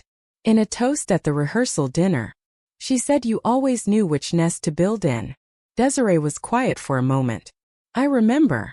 I thought about that a great deal afterward, I said. She met my gaze. I'm not. I don't want you to think that everything was calculation. I love Marcus. That's real. I believe you, I said, and I did. But love and calculation can coexist in the same person without canceling each other out. Most adults contain both. Yes, she said. I think that's right. A pause. I think I let the calculation get louder than it should have. What changed? I asked. She thought about this carefully, which I appreciated. Marcus, she said. When he told me that he'd spoken to Patricia. When he started telling me what the trust actually looked like and what it meant and what we had assumed that turned out to be wrong. She paused again. I realized I had been thinking of you as a fact in our future rather than a person in the present. And that's a significant error. It is, I said. I think I saw a woman who was alone, who was aging, who had a beautiful house and things she built and who was I thought you were probably a little lost without Gerald. And I thought that being useful to you was the same as being good to you. And I arranged myself around that belief in a way that was. She searched for the word. Presumptuous, I said. Presumptuous, she agreed. And wrong. On multiple levels. I looked at her. I thought about the eucalyptus and the tape measure and the social media post and the open mail and the question in the restaurant, how much more? Asked with the directness of someone who has stopped pretending. Can I tell you something? I said. Please, she said. I have never been lost, I said. Not in the way you imagined. Grief is not the same as disorientation. Missing Gerald is not the same as being unable to manage without him. I ran the finances and the investments and the property and the trust revisions through 31 years of marriage, and I have run them since. My difficulty after Gerald died was not practical. It was the silence where a person used to be.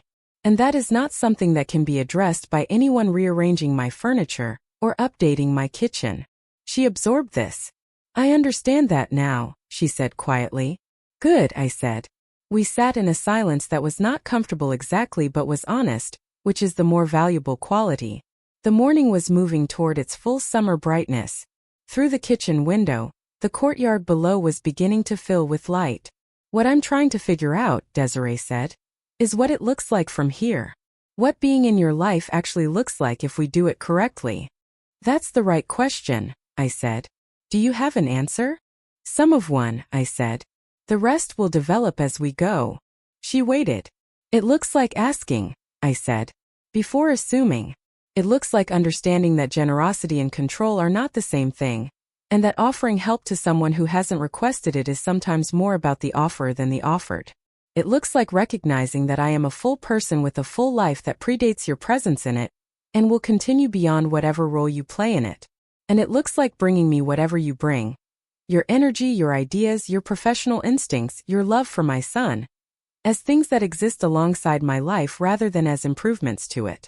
She was listening with the attention of someone who is writing things down internally. And the house, she said. The house is mine, I said. For as long as I choose it to be. When I make decisions about it, those will be my decisions communicated to you clearly and in advance. What I will not do is negotiate about it or defend my choices about it to people who are guests in it, however welcome those guests may be. And after, she said. I looked at her. After is a long time away. After is determined by a great many things that haven't happened yet. I would encourage you not to spend too much of your present worrying about after. She was quiet for a moment. Then something moved in her face, something that had been held carefully relaxing, just slightly, into something more genuine. You're more formidable than I understood, she said. Most people are, I said. When you look at them properly. She almost smiled. It was, I thought, the first entirely unperformed expression I had seen from her. It suited her considerably better than the constructed ones. We talked for another hour. We talked about Marcus, about his qualities, the ones I knew from raising him and the ones she had discovered since, and found that we agreed on more of them than I had expected. We talked about her work, about an event she was planning that had a logistical complexity that she described with the enthusiasm of someone doing something they genuinely love. And I listen with genuine interest because enthusiasm for one's work is a quality I have always respected regardless of its source. We talked about Gerald a little, which was the most unexpected part. She asked me something real about him, not polite question real but actually curious real, and I found myself telling her about the Tuesday in 1989 when we chose the kitchen table together from samples spread across the floor of a showroom on the edge of the city, and how Gerald had chosen the heaviest, most substantial one, saying it looked like it would outlast everything, and how it had. "It's still there," she said. "In the kitchen. It does outlast everything." "Yes," I said. "It does." When she left, she did not hug me. She offered her hand instead, which surprised me, and then I understood it was a deliberate gesture, something that acknowledged the distance between us without pretending it didn't exist, something that said this is the beginning of something rather than the resumption of something that went wrong. I appreciated the precision of it. I stood on the balcony after she left and watched the courtyard below. The nest in the corner of the planter was complete now. The sparrows had moved in. 2 small heads visible at the rim, utterly untroubled by the scale of what they had built.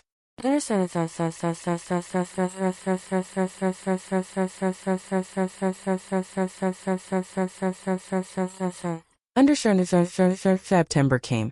The heat eased by degrees, the way it always does in Savannah, gradually, reluctantly, as though the summer is not quite convinced it should be over yet.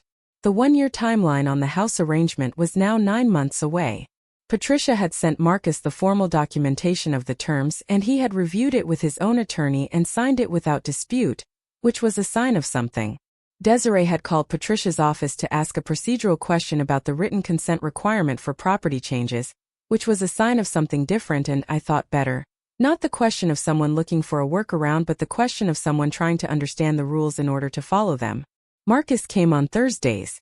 This had become the rhythm of things, consistent, reliable, the kind of relationship that is built in small increments of time rather than large gestures. He brought coffee sometimes or something from the bakery 2 blocks from his office. He asked real questions. He listened to the answers. Once, he came and we sat on the balcony for 40 minutes without talking very much at all, just looking at the river the way Gerald and I used to look at it, in the easy silence of people who have decided they are on the same side. I asked him one Thursday about Desiree. Not about the house, not about any of the matters Patricia was tracking, just about her. About how she was.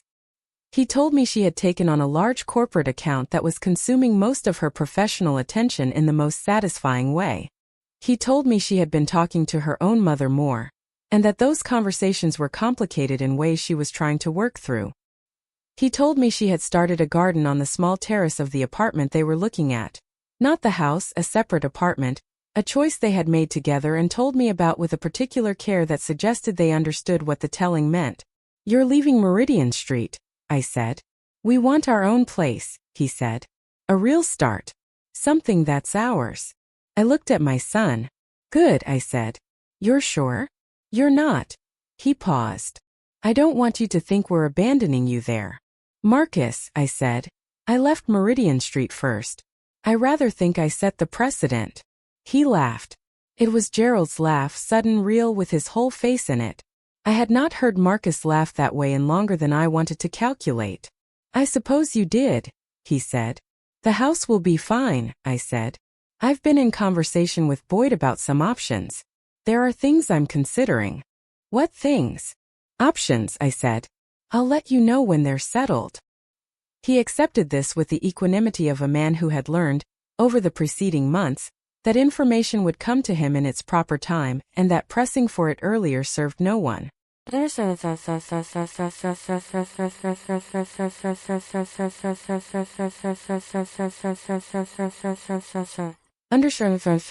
thing I was considering with Boyd was not complicated.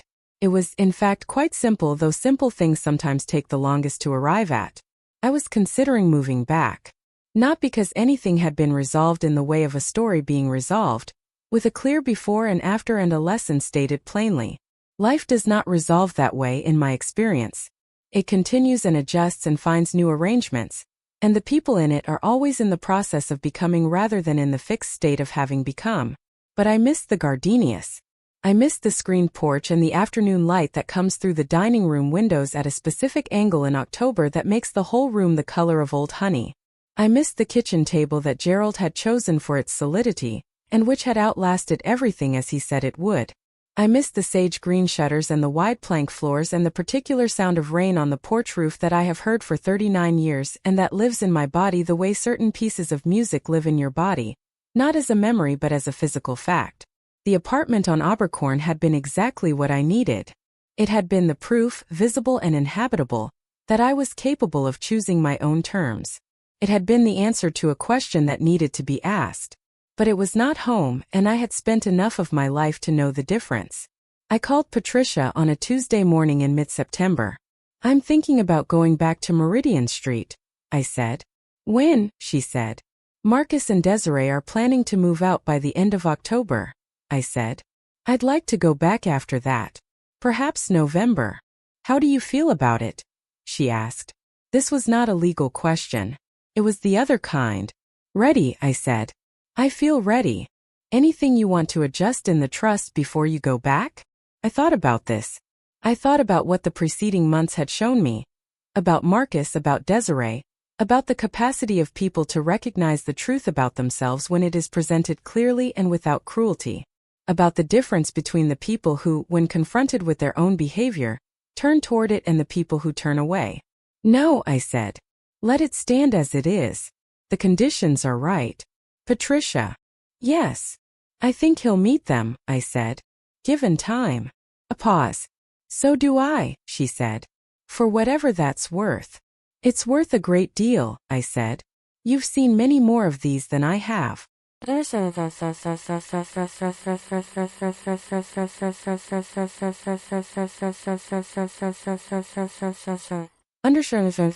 Freddie brought pound cake when I told her. She appeared on a Wednesday with the cake and a look of deep satisfaction that she did not attempt to conceal, which was one of her best qualities. "You're going home," she said. "I'm going home," I said. "Good." She cut herself a slice. "The gardenias have needed someone who knows them. Have they been managing?" "They've been managing," she said, in the tone of someone reporting that a situation has been acceptable but could be improved. "Young woman's been watering them. She does it in the mornings, which is not ideal. You want evenings in that heat, but she's been doing it." I considered this. Desiree watering the gardenias in the mornings. Not ideal but consistent. Which was, I suppose, the description I would give of the preceding months overall. Not ideal but consistent. And consistency in the end was what I had asked for. "She came by to see you once," Hattie said. "When?" "About 3 weeks after you moved in here. She parked across the street and sat in the car for, I don't know, 15 minutes. Then she drove away." Hattie paused. "She didn't come up." I thought about this. About Desiree sitting in her car across the street from the building on Abercorn, not coming in, deciding for whatever reason not to press. This seemed to me a better instinct than the one she had arrived with, and I noted it. "She's trying," I said. "They both are," Hattie said. "It shows." We sat on the balcony in the September afternoon. The light was beginning to have the quality it gets as the season turns. A little thinner, a little more golden, arriving at a slightly different angle. Through the courtyard, the sparrow's nest was still occupied. They had raised their young and the young had gone, as young things do, and the nest sat empty now, compact and serious, a completed thing. "What are you going to do with this place?" Hattie asked, looking around the balcony with the proprietary interest of someone who has decided she is fond of it. "Keep it," I said. She looked at me. A person who has lived in one house for 39 years, and then discovered that she has the capacity to live contentedly somewhere else has learned something useful. I said. "I don't want to unlearn it." Hattie smiled. "Smart woman. Gerald always said so." "Robert did too," she said, using the name as she always did, and I did not correct it, because by now the correction had become a different kind of honoring. I moved back to Meridian Street on the first Saturday of November. Marcus and Desiree had gone by the 1st of October, into a rental apartment in Ardsley Park that was theirs from the first day. Marcus had texted me a photograph of their new kitchen. Small, needed some work, full of afternoon light, and I had texted back that it looked exactly right. Declan and James came again, as Declan had predicted they would. They carried things back into the rooms they had carried them out of, and where the things had changed, the arrangement slightly different, the priorities slightly different, as they are after any period of living without certain objects and discovering what you actually missed, they put them where I indicated without question. By early afternoon, the master bedroom was as it had always been. The home office was unlocked and in order. The kitchen mugs were on their shelf. Gerald's photograph was on the mantel. The eucalyptus was gone. I had not needed to say anything about it. It had simply not returned, which told me that someone had thought carefully about what its return would mean. I stood in the middle of the living room when Declan and James had gone, the late afternoon light coming through the windows at the angle that turns everything the color of old honey, and looked at the room that Gerald and I had built together over 39 years. It looked like itself. It looked like home. I walked through every room slowly, the way you do after an absence, the way you check something precious to make sure it is as you left it. The wide plank floors. The screened porch. The kitchen table that had outlasted everything. The shutters at the windows, sage green as Gerald had painted them. The color of something that has survived something. I went out the front door and stood on the walk. The gardenias were bare now, as they are in November, resting, turning their energy inward for the cold months, preparing for the spring. They had been watered in the mornings, not quite right, but consistently. They looked, to my practiced eye, like things that had been tended by someone who was learning. I knelt and pressed my hand into the earth around the roots of the nearest one. Still warm from the day. Still alive with what lives in Georgia earth in November. All the potential that winter doesn't extinguish but simply holds quiet. I straightened up. I looked at the house, the wide front porch, the sage green shutters, the pale facade that Gerald had painted one summer afternoon when we were young enough to think time stretched endlessly ahead of us. "I'm back," I said. Not to anyone in particular. To the house, maybe, or to the gardenias, or to Gerald, or to the version of myself who had pressed each root into this earth 41 years ago with the faith that everything you put into the ground with care will grow exactly the way it was meant to. I was not the same person who had left. This is the nature of absences, they change you in proportion to what you learn during them, and I had learned a considerable amount. I had learned that my life was mine in ways I had not fully exercised before the need arose. I had learned that the most important thing I could do for my son was not to make things easy for him but to make things clear. I had learned that Desiree was a more complicated person than she had initially presented, which was also true of most people when you looked at them with patience rather than conclusion. And I had learned, though I had suspected it for most of my adult life, that the gardenias did not need me to tell them how to bloom.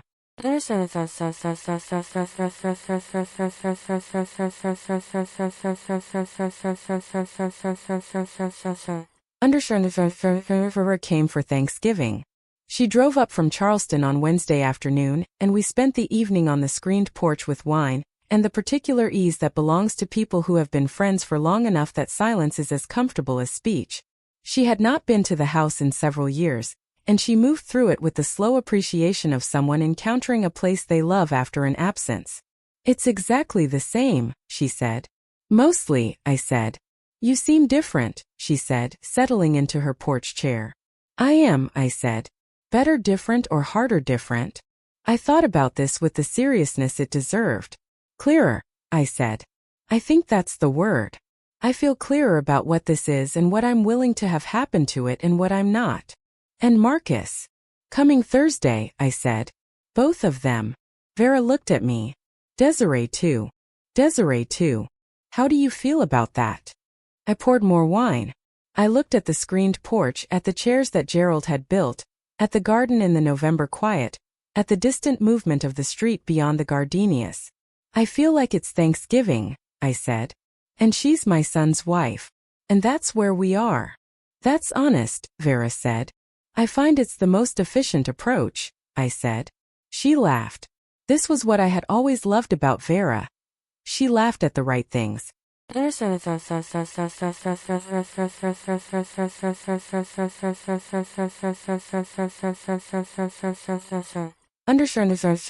They came at noon. Marcus came in the door ahead of Desiree, carrying a bottle of wine and a pie that he said Desiree had made from scratch, which was either true or a generous narrative, but either way the gesture was right and the pie, when we ate it later, was genuinely good. Desiree came in behind him and stopped in the front hall with an expression I watched carefully. She was looking at the house. Not the way she had looked at it in May. Not with the assessing eye of an event planner reading a venue. She was looking at it the way you look at something when you understand for the first time what it actually is. She looked at the photograph on the mantel. Gerald and me at Tybee Island, both of us laughing. She looked at the kitchen table, heavy and deliberate, outlasting everything as Gerald had known it would. She looked at the mugs on the kitchen shelf, Rome, Toronto, Seattle, New Orleans, all 17 of them, arranged exactly as they had always been. And then she looked at me. It looks right, she said. Having you back in it. I held her gaze for a moment. What I saw in her face was not the construction of appropriate emotion but the thing itself, arrived at through effort and time and the particular difficulty of seeing yourself clearly. It was not a finished thing. Nothing like this is finished. But it was real. Thank you, I said. We ate at the kitchen table. Vera told a story about a disastrous sailing trip that made Marcus laugh with his whole face in it, and Desiree contributed a story about an event she had organized for 300 people where the electricity had failed 30 minutes before the guests arrived, and I laughed until my eyes watered, which is a thing I had not done in longer than I wanted to calculate. After dinner, Marcus and I sat on the screened porch while Vera and Desiree cleared the table together in the kitchen, an unlikely pairing that had assembled itself naturally, and that I chose to observe from the outside rather than engineer. Through the kitchen window I could see them talking. I could not hear what they were saying.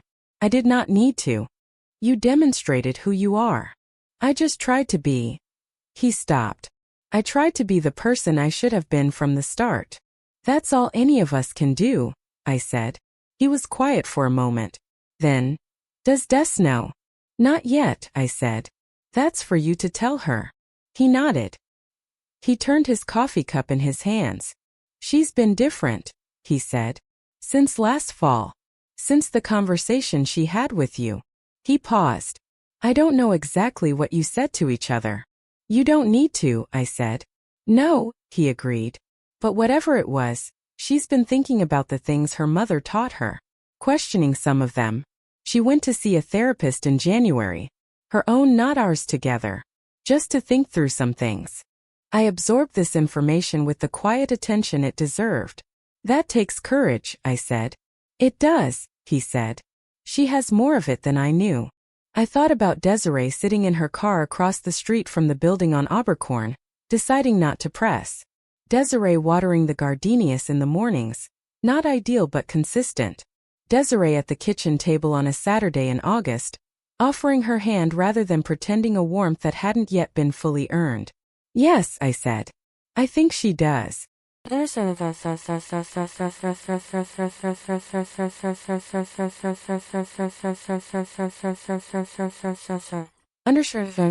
The gardenias were in full bloom by the time Vera came back in June.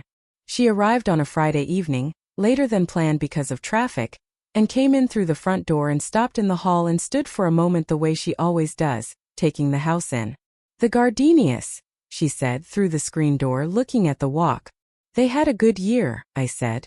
She came in and we went directly to the screened porch and sat in the Gerald chairs with the evening air coming through the screens and the smell of the gardenias all around us. Tell me everything, she said. So I did. I told her about the assessment and the distribution and Marcus's face at the kitchen table. I told her about Desiree and the therapist and what Marcus had said about her having more courage than he knew. I told her about the apartment on Abercorn, which I still had, which I had kept as I said I would. I told her about Boyd Whitfield and the Drayton Street property and the decisions I was still making about it, slowly, in my own time. I told her about the sparrows. The sparrows, she said. In the courtyard at Abercorn, I said. There was a planter, and they built a nest in the corner of it. Over the whole time I was there, from the week I arrived until the week I left. I watched them build it. And they built something in a corner of a place that wasn't theirs, I said. Something compact and serious and real. And then they raised their young in it and the young grew and flew, and the nest sat there after, a completed thing. And none of it required anyone's permission or input or improvement. Vera looked at me. Celestine Ardmore, she said. You are the most composed woman I have ever known. Gerald always said patience, I said. But I think composed is accurate too. He was right about you, she said. He was right about most things, I said. That was one of his gifts.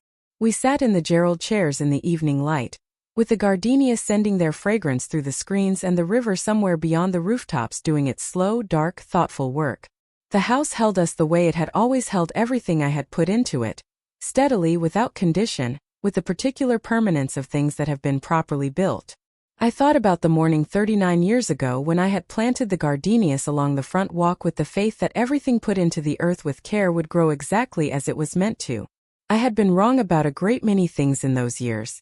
But the gardenias had always grown beautifully. They always did. Megaphone, thank you for staying all the way to the end. The people who finish the whole story are the ones who understand it, and the ones who share it. If this one moved you, the next video on your screen is waiting to do the same.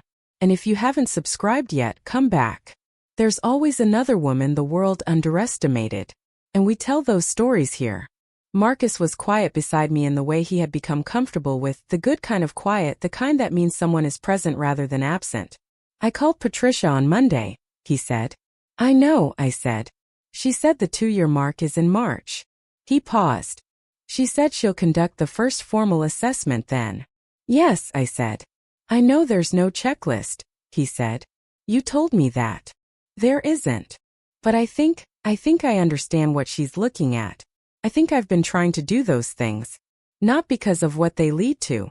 He paused again. Because they're right. I looked at my son in the November dark, with the sound of the kitchen behind us and the smell of the gardenias, even in their winter quiet, present in the air. I know, I said. Is that enough? He asked. It's the beginning of enough, I said. Which is all anyone can be at any given moment. He nodded. He was quiet. Then he said something I had not expected, something that arrived without preamble, in the way that the true things sometimes do. I miss Dad, he said. My chest ached in the particular way it does when something that has been held tightly is carefully released. So do I said. I think about him a lot lately. About what he would. About how he would have handled all of this. A pause. I think he would have been clearer than I was. From the beginning. He would have, I said. But he also would have found his way back. Marcus looked at me. That's what you're doing, I said. Finding your way back. It's what the whole of this has been. He was quiet for a long time. The November night settled around us, cool and dark and fragrant with the particular smell of Savannah and autumn. Something green and alive underneath something resting. The screened porch held us the way it had held every important conversation I had had in this house for 39 years, patient and capacious, made by hands that had known what endurance required. I love you, Mom, Marcus said. I love you, I said. We sat together in the silence until Vera called from the kitchen that there was still pie and she was not above eating it without us, and we went in. In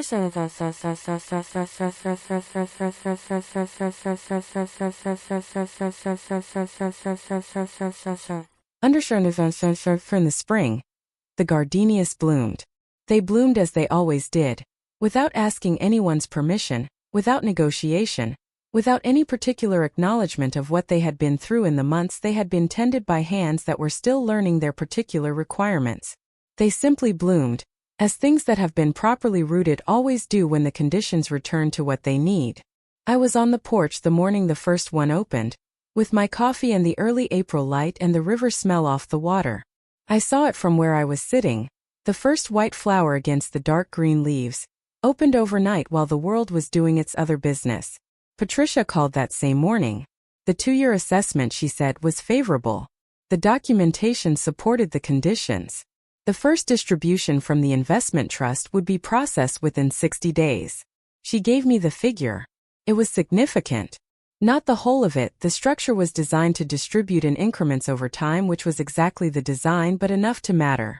Enough to say, in the language of formal documentation, that something had been observed and found to be what it claimed to be. How do you want me to tell him? Patricia asked. I'll tell him, I said. Thursday. He came at his usual time with coffee from the bakery, and we sat at the kitchen table and I told him. I told him what Patricia had determined and what it meant and what the timeline looked like going forward. I watched his face as I spoke, not for reaction, but with the same attention I had been bringing to him for the past year and a half, the attention that does not perform itself but simply looks. What I saw was not surprise. Not quite joy, though there was something of that. What I saw was something quieter and more durable. The expression of a person who has been working toward something they were not certain they deserved and who finds, when they arrive at it, that they feel not triumph but a particular kind of exhausted gratitude. Mom, he said. You did what I asked, I said.